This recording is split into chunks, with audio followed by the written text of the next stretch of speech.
अहो पृथ्वीवरील सर्व लोक हो, परमेश्वराचा जय जयकार करा. हर्षाने परमेश्वराची सेवा करा. गायन करीत त्याच पुढे या. परमेश्वर हाच देव आहे असे जाणा. त्यानेच आम्हास उत्पन्न केले. आम्ही त्याची प्रजा, त्याच्या कुरणातील कळप आहोत. प्रभूची स्तुती असो. आजचा दिवस आमच्या स्वतःमुळे आम्ही पाहतो असं नाही, तर देवाच्या प्रीतीमुळे हा आम्हाला श्वास लाभलेला आहे. आपण प्रार्थनेत जाऊया. सर्वसमर्थ देव बाप्पा, मी मनापासून तुझे आभार मानते.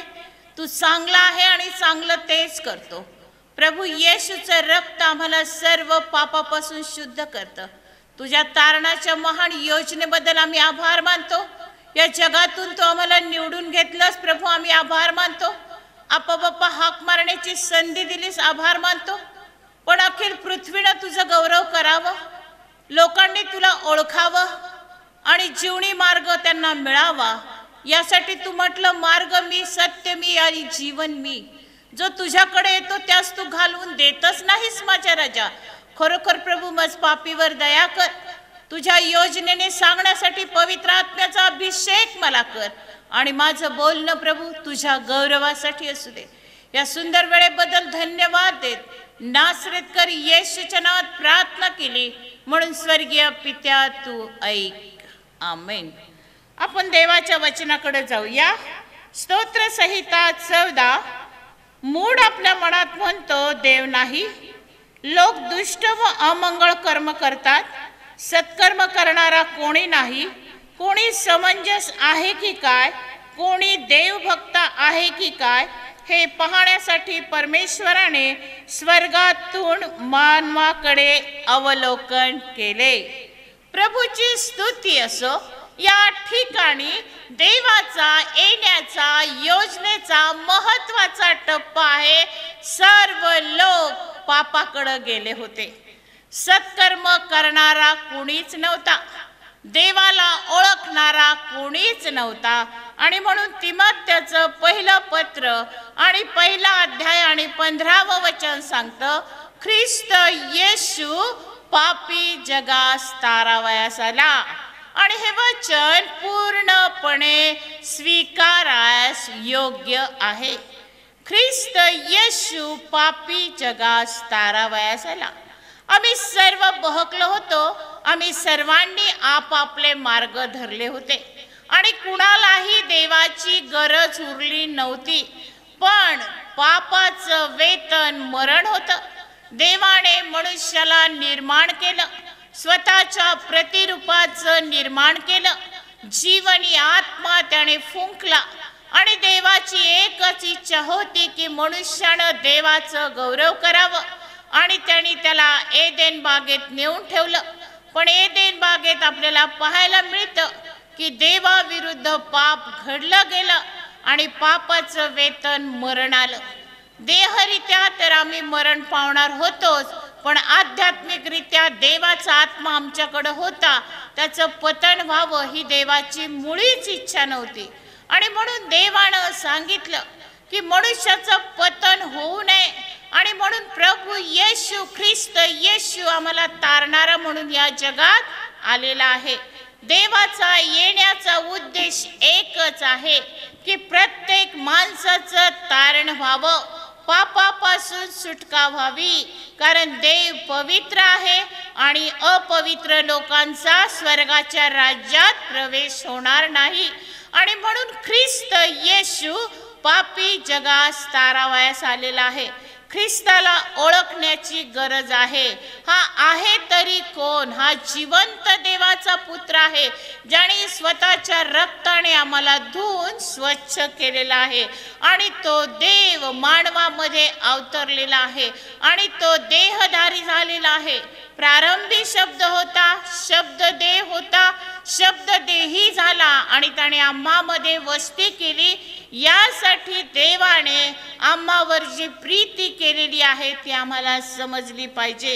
योहान 3:16 सांगतं, देवाने जगावर एवढी प्रीती केली की त्याने आपला एकुलता एक पुत्र दिला, यासाठी जो कोणी त्याचवर विश्वास ठेवतो त्याचा नाश होऊ नये, तर त्याला सार्वकालिक जीवन प्राप्त व्हावं. देवाची इच्छा एकच आहे की प्रत्येक मनुष्याचं तारण व्हावं, आणि प्रभू येशूच्या द्वारेच ते तारण आहे. जगात असं कोणतंच नाव नाही की ज्याच्याकडून आम्हाला तारण मिळणार आहे. तुम्ही धन लावा, मन लावा, तुम्ही दान धर्म करा, काही करा, आमच्या कर्मकांडांनी आमचं तारण होऊ शकत नाही. कारण रोमकरास पत्र 3 अध्याय आणि 23 वचन सांगतं, सर्वांनी पाप केलं आणि ते देवाच्या गौरवाला अंतरले. नीतिमान कोणीच नाही, त्यामुळं तारणारा स्वर्गातून येणं गरजेचं होतं. जो निर्दोष निष्कलंक असा कोकरा प्रभू येशूच आहे, आणि म्हणून त्याच्याच पवित्र रक्ताद्वारे आमचं तारण होणं गरजेचं आहे. आणि ह्या जगात प्रभू येशू का आला हे मेन आहे की त्यांनी आमच्या पापांची आम्हाला काय मिळावी? क्षमा मिळावी. प्रभू येशूचंच रक्त आम्हाला सर्व पापापासून शुद्ध करतं. बकरा, मेंढ्या हे जे आहे हे देवाने बनवलेलं आहे आणि ते आम्हाला शुद्ध करू शकत नाही. दरवर्षी पूर्वी जुन्या करारामध्ये मेंढ्या बकऱ्याचं अर्पण व्हायचं, पण आणि लोक निर्धास्तपणे पाप करायचे, कारण मारल्या जायच्या मेंढ्या आणि बकरे. माणसांना काही शिक्षा होत नव्हती. मग हे किती दिवस चालणार? मनुष्य पापाकडे वाढतच होता. पापाकडे जाण्याची त्याची वृत्ती काही थांबली नव्हती. स्तोत्र 14 मध्ये मूढ आपल्या मनात म्हणतो, देव नाही. सगळे बिघडून गेले आणि म्हणून देवाला या जगात यावं लागलं. देवाचा पुत्र आमचं पाप त्यांनी स्वतःवर घेतलेलं आहे, आणि मग देवाची इच्छा आहे की आम्ही पापापासून दूर राहावं. म्हणजे पाप नेमकं काय आहे ते आपण पवित्र शास्त्रातून पाहूया. कलसीकरास पत्र याचा 3 अध्याय आहे, आणि पाप म्हणजे नेमकं काय. कलसीकरास पत्र याचा 3 अध्याय 5वं वचन, तर पृथ्वीवरले तुमचे अवयव म्हणजे जार कर्म, अमंगळपणा, कामवासना, कुवासना, लोभ याला मूर्तीपूजा म्हणावे, हे झिवे मारा, त्यामुळे देवाचा कोप होतो.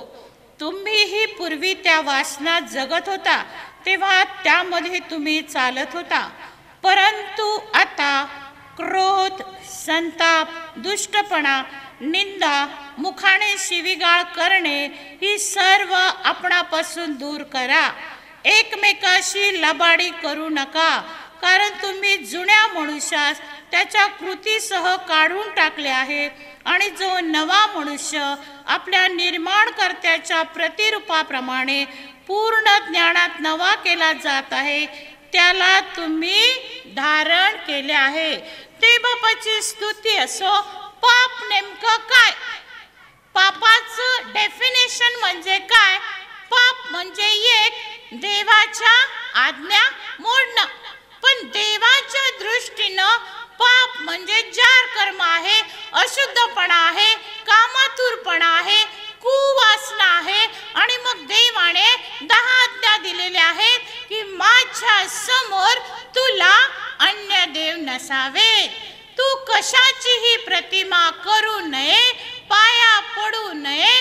आणि मग तो देव म्हणतो, मी एकच देव आहे, मी ईर्ष्यावान देव आहे. आणि मग जो कोणी देवाविरुद्ध पाप करील त्याच्या 4 पिढ्या वडिलांपासून शासन आहे, पण जो कोणी आज्ञा पाळील त्याच्या 1000 पिढ्यावर दया करणारा परमेश्वर आहे. आणि त्यांनी सांगितलं, आपला बाप आणि आपली आई यांचा मान राख. तसंच त्यांनी सांगितलं, शब्बात दिवसाची आठवण करून तो पवित्रपणे पाळ. खून करू नको, आत्महत्या करू नको, चोरी करू नको, शेजाऱ्याच्या घराचा लोभ धरू नको, व्यभिचार करू नको. प्रियांनो, हे पूर्वीपासून सांगण्यात आलं, पण पापाची परिणती इतकी वाढली की ख्रिस्त येशू पापी लोकांस तारायला या जगात आला. त्याच्या येण्याचा उद्देश एकच होता की पापाचं वेतन मरण आहे, पण प्रभू येशू मध्ये कृपादान सार्वकालिक जीवन आहे. आणि प्रत्येक आत्म्यासाठी प्रभू येशू रडत आहे, कणत आहे, कारण त्या देवानं आमच्यावर प्रीती केलेली आहे.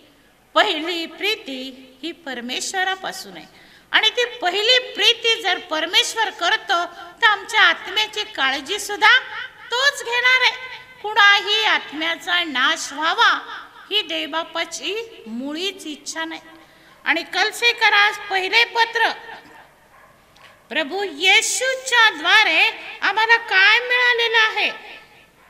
पौलाचे कलसेकरास पत्र पहिला अध्याय 12, 13, 14. आणि ज्याने तुम्हाला प्रकाशातील पवित्र जनाच्या वचनाचे विभागी होण्याजोगे केले, त्या पित्याची तुम्ही उपकार स्तुती करावी. त्याने आपल्याला अंधाराच्या सत्तेतून काढून आपल्या प्रिय पुत्राच्या राज्यात आणून ठेवले. त्या पुत्राच्या ठाई खंडणी भरून प्राप्त केलेली मुक्ती म्हणजे आपल्याला पापांची क्षमा मिळाली आहे. प्रभूची स्तुती असो की प्रभू येशूच्याच द्वारे पापाची क्षमा आहे, आणि म्हणून प्रभू येशू आमचं पाप व्हायला तयार आहे. आणि जो कोणी जीव प्राण त्याला शरण येतो त्यास तो घालवून देत नाहीये.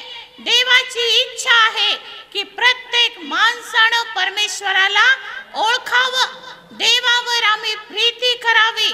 आणि ती प्रीती जी आहे, अनुवाद 6 मध्ये सांगितलं, हे इस्रायला श्रवण कर, तुझा देव हा अनन्य परमेश्वर आहे, आणि त्या देवावर पूर्ण मनानं, पूर्ण जीवानं, पूर्ण बुद्धीनं, पूर्ण शक्तीनं आम्ही प्रीती करावी.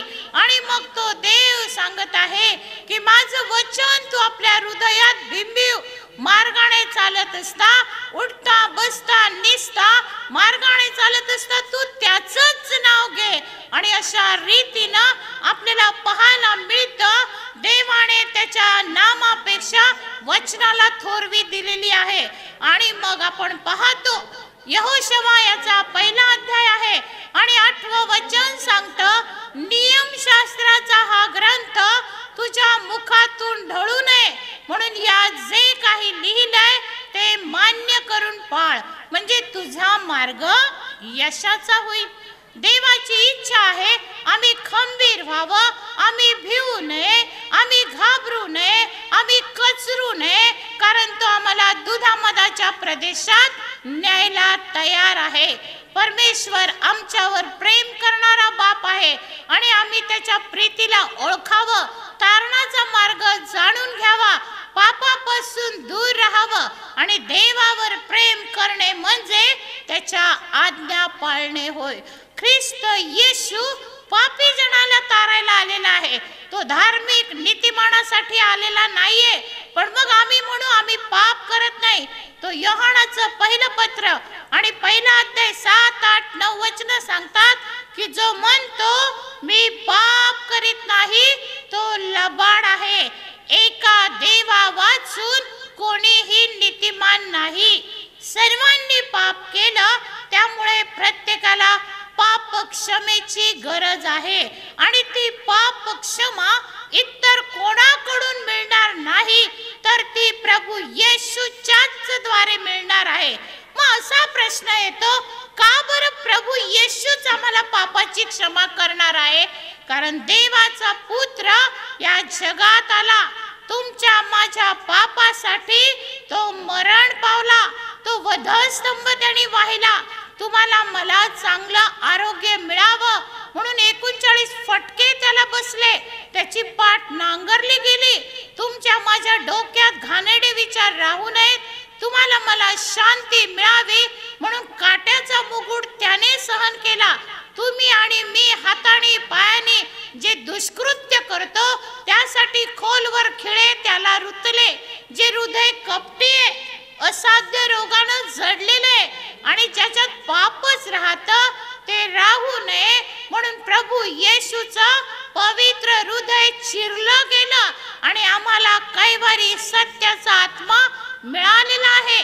प्रभू येशू मरण पावलेला आहे, कारण पापाचं वेतन मरण होतं आणि म्हणून त्याला मरणं आवश्यक होतं. पण देवाने, स्वर्गीच्या देवाने त्याला मेलेल्यामधून उठविलेला आहे. तिसऱ्या दिवशी तो मरणावर विजयी झालेला आहे. मरणाची नांगी त्याने मोडून टाकलेली आहे आणि तो गौरवानं स्वर्गात घेतलेला आहे आणि तो खरोखर पुन्हा न्याय करायला येणार आहे. प्रियांनो, जर आम्ही आमच्या पापांची क्षमा प्राप्त करून घेणार नाही तर शेवटी जिथे रडणे आहे, दातखिळणे आहे, जिथं अग्नी विझत नाही, जिथला किडा मरत नाही, अशा वेदनेत आम्हाला युगानयुग राहावं लागणार आहे. हे साधा आयुष्य आम्ही वेदना सहन करू शकत नाही. थोड्याशा आयुष्यात रोज कंतोय, हे देवा मी सुखी नाही, मला किती वेदना आहेत.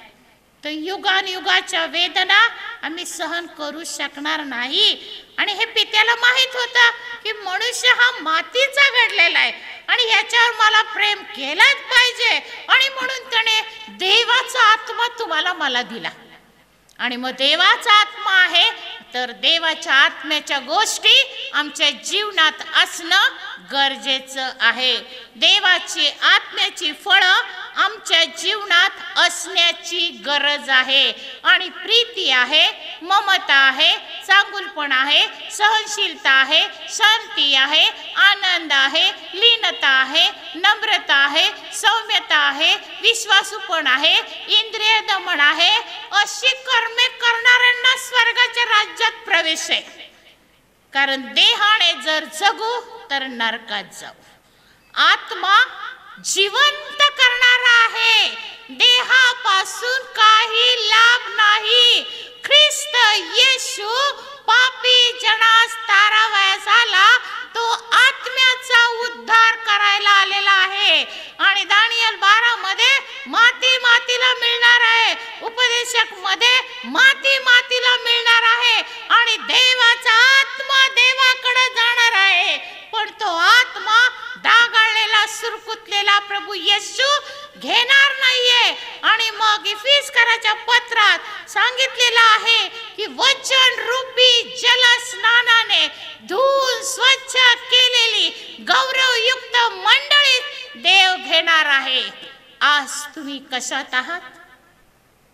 तुम्ही पापात आहात, तुम्ही दास्यात आहात, तुम्ही गुलामगिरीत आहात, तुम्ही मरणात आहात, तुम्ही क्लेशात आहात. सत्य तुमच्यापर्यंत पोहोचलं नसेल, पण देवाची इच्छा आहे, अहो पृथ्वीवरील सर्व लोक हो, परमेश्वराचा जय जयकार करा. जर देवाची इच्छा आहे, पण जर तुम्हाला कोणी सांगत असेल की तुझा नाश ठरलाय, तू मरणारच, तर आज मी तुम्हाला निश्चयपूर्वक सांगत आहे, प्रभू येशू तुझ्यासाठी मरण पावला, तुला मरायची गरज नाही. प्रभू येशू तुझ्यासाठी मरण पावला, तुला गरज नाही. तुझ्या पापाची क्षमा 2000 वर्षापूर्वी प्रभू येशूने स्वदेहाने खोडलेली आहे. आणि आता मरण नाही तर जीवन आहे, आणि जीवन आहे तर प्रभू मध्ये आनंद आहे. म्हणून ख्रिस्त येशू या जगात आलेला आहे. अनेकांना प्रश्न पडतो, ख्रिस्त येशू येण्याचं कारणच काय? ख्रिस्त येशू पापी जनास तारायास आला, सर्वांनी पाप केलं, ते देवाच्या गौरवाला अंतरले. ख्रिस्त येशूच्या द्वारे खंडणी म्हणजे आम्हाला आमच्या पापाची क्षमा मिळाली आहे. आता भय नाही, आता डायरेक्ट देवाकडे जायचं आणि मग त्यासाठी काही गोष्टी करायच्यात आणि ते आपण पाहणार आहोत. कलसेकरास पत्र याचा 3रा अध्याय आहे. सर्व प्रकारच्या वाईट गोष्टी आम्ही सोडाव्यात. जार कर्म, अशुद्धपणा, कामातुरपणा, लैंगिक गुन्हे व्यभिचार फार झपाट्याने वाढलेत, ते आम्ही सोडून द्यावेत. मग आम्ही काय व्हावं ही देवाची इच्छा आहे. 12वं वचन, कलोसेकरास पत्र 3 अध्याय 12वं वचन. तेव्हा तुम्ही देवाचे पवित्र व प्रिय असे निवडलेले लोक आहात, म्हणून करुणायुक्त हृदय, ममता, सौम्यता, लीनता, सहनशीलता ही धारण करा. एकमेकाचे सहन करा आणि कोणाविरुद्ध कोणाचे गाऱ्हाणे असल्यास आपसात क्षमा करा. प्रभूने तुम्हाला क्षमा केली तशी तुम्हीही करा. आता ख्रिस्ताला परिधान केलंय ना, मग जुना मनुष्य काढून टाका. आता पापाकडे वळू नका. जे गुलामगिरीत होतो, दास्यगिरीत होतो, आता आम्ही स्वतंत्र देवाचे लेकरे. भय बाळगावा असा भित्रेपणाचा आत्मा नाही, धैर्याचा आत्मा दिलेला आहे. आणि धैर्यानं आम्ही पवित्र आत्म्याद्वारे देवाची मुलं झालेली आहे. त्याद्वारे डायरेक्ट आपोआप हाक मारू शकतो. धैर्यानं प्रभू येशूकडे आज आम्ही जाऊ शकतो. आमचा देव आहे तरी कोण आणि तो करतो तरी काय. आमचा देव स्वर्गात आहे आणि त्याला जे पाहिजे ते तो पृथ्वीवर करत आहे. आज तुम्हाला मला ख्रिस्त कळाला प्रियांनो, पण ज्यांना कळालेला नाहीये, ख्रिस्त येणार आहे, तो दानादान करणार आहे, तो शासन करणार आहे. आणि मग आपण पाहतो अग्नीनं ह्या पृथ्वीचा नाश होणार आहे. पण प्रकटीकरण 16 मध्ये सांगितलं, ज्यांनी ख्रिस्ताला ओळखलं नाही, ज्यांनी मूर्तीची सेवा केलेली आहे, त्यांच्या अंगावर डोक्यापासून पायापर्यंत मोठाले फोड येणार आहेत. आणि जे पाणी आपण पितोय ते रक्त होणार आहे. मग कुठलीही मशीन फिल्टर करून आम्हाला स्वच्छ पाणी देणार नाहीये. देवाचा कोप या जगावर येणार आहे. नखशिकांत जे प्रभू येशूला ओळखत नाही, ज्यांनी प्रभू येशूच्या पवित्र रक्ताने आपलं पाप धुतलेलं नाही, अशा लोकांवर देवाचा क्रोध येणार आहे. प्रकटीकरण 16 मध्ये डोक्यापासून पायापर्यंत मोठाले फोड येणार आहे.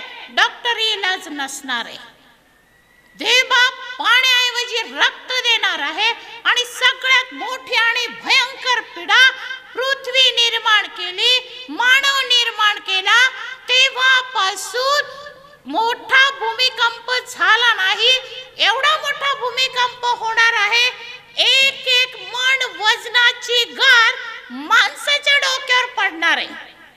आज ह्या सगळ्या पिढीपासून वाचायचं असेल ना, तर प्रभू येशूकडे येण्याची अत्यंत गरज आहे. तिथं मरण नाही, दुःख नाही, कष्ट नाही. पहिलं ते होऊन गेलं. तो आमच्या डोळ्याचे सर्व अश्रू पुसून टाकणार आहे. या जगात सांत्वन करणारं कोण असेल ना प्रियांनो, तर तो आहे प्रभू येशू. आज त्याच्याकडे या, आपलं हृदय रिकाम करा. तुम्ही किती पातकी असाल तर तो आमच्या पापावर पांघरून टाकणारा देव आहे. तो म्हणतो मी तुझं पाप आठवणारच नाही. जर तो म्हणतोय तर त्या तारणाऱ्या प्रभू येशूला शरण येण्याची गरज आहे. मग कसं शरण यायचं? जगाला तुम्ही तुमचं पाप सांगत बसू नका. आज तुम्हाला येशू समजलाय ना, पण तुमच्या घरात जा, खोलीत जा, प्रभूला म्हणा, प्रभू मी पापी आहे, मला काही समजत नाहीये, तुझ्या पवित्र रक्ताने मला धु, माझ्या सर्व पाप दोषांची मला क्षमा कर, तुझ्या पवित्र आत्म्याने मला भर, तारणाच्या वस्त्रांनी तू मला सुशोभित कर आणि येशील त्या वैभवात तू माझी आठवण कर. प्रियांनो, देव प्रीती आहे, त्याचा गुणच प्रीती आहे. तो आमचं सहन करणारा परमेश्वर आहे. आज फार थोडे दिवस राहिलेत, या जगाचा भयंकररित्या नाश होणार आहे. आणि प्रकटीकरण 9 मध्ये सांगितलेलं आहे की भयंकर असा अग्नी येऊन या जगाचा नाश होणार आहे. आणि मग ते कुणाला ही शिक्षा आहे? प्रकटीकरण 9 आपण पाहूया. प्रकटीकरण 9 आणि 20. त्या पिढीमुळे जे जीवे मारले गेले नाहीत अशा बाकीच्या माणसांनी आपल्या हातच्या कृत्याविषयी पश्चाताप केला नाही, म्हणजे भूताची व ज्यास पाहता ऐकता व चालता येत नाही अशा सोन्याच्या, रुपयाच्या, पितळेच्या, दगडाच्या व लाकडाच्या मूर्तीची पूजा करणे त्यांनी सोडले नाही. आणि त्यांनी केलेल्या नरहत्या, चेटके, जारकर्म, चोऱ्या याबद्दल पश्चाताप केला नाही, अशा लोकांना शिक्षा होणार आहे. आज तारणाचा दिवस आहे. आपण काय पाप करत आहात त्याकडे लक्ष देऊ नका, पण पापाची क्षमा करणारा परमेश्वर प्रभू येशूकडे या. तो पापाची क्षमा करणारा परमेश्वर आहे. तो कृपाळू, कनवाळू, मंदक्रोध देव आहे. तो दयाळू आहे. तो आमच्यावर दया करणारा परमेश्वर आहे. आपली सर्व पाप टाकणं, प्रभू येशूला ओळखणं, प्रभू येशूवर विश्वास ठेवणं, यासाठी विशेष काही करायचं नाहीये. तर प्रभू येशूला आपला देव मानणं, तो एकच जिवंत देव आहे. त्या जगात अन्य कोणी देवच नाहीये. त्या देवावर आपला विश्वास ठेवण्याची गरज आहे. लोकाला माहिती नाहीये देव कोण आहे. अब्ज करोडो देवाच्या मागे ते लागलेले आहेत, पण सोन्या, रुपया, दगडा, धोंडा देव राहत नाही. देव हृदयात वस्ती करणारा परमेश्वर आहे. आकाश आणि पृथ्वीचा निर्माण करता जो परमेश्वर आहे त्याचं नाव प्रभू येशू आहे आणि त्याच्याच द्वारे तारण आहे, कारण तो तुमच्या माझ्या पापासाठी मरण पावलेला आहे. त्या येशूचा शोध घ्या. पहा, तो सांगतो प्रकटीकरण 3 मध्ये, पहा मी दाराशी उभा आहे, दार ठोकीत आहे, आणि मग जो कोणी माझी वाणी ऐकील आणि त्याबरोबर प्रभू जाणार आहे, जेवणार आहे आणि तो आम्हाला विजय देणार आहे. प्रभू करो आणि येत्या दिवसात तो आम्हाला आशीर्वाद देव. ख्रिस्त येशू पापी जनाला तारायला आलेला आहे, हे विसरू नका. येशूच्या द्वारे तारण आहे, पापाची क्षमा आहे, स्वर्गात आम्ही जाणार आहे. त्या देवाला भेटायसाठी आपलं अंतःकरण प्रभूला देऊन टाका. हृदय कपटी आहे, त्या असाध्य रोगानं जडलेलं आहे, आणि त्या सर्व परिस्थितीत जर देवाला आपलं हृदय द्याल तर देव आपल्या हृदयात येऊन वस्ती करणार आहे आणि तो आम्हाला स्वर्गात घेऊन जाणार आहे. देवबाप करो, प्रभू येशूची प्रीती तो येईपर्यंत तुमच्या जीवनात कार्य करो. धन्यवाद.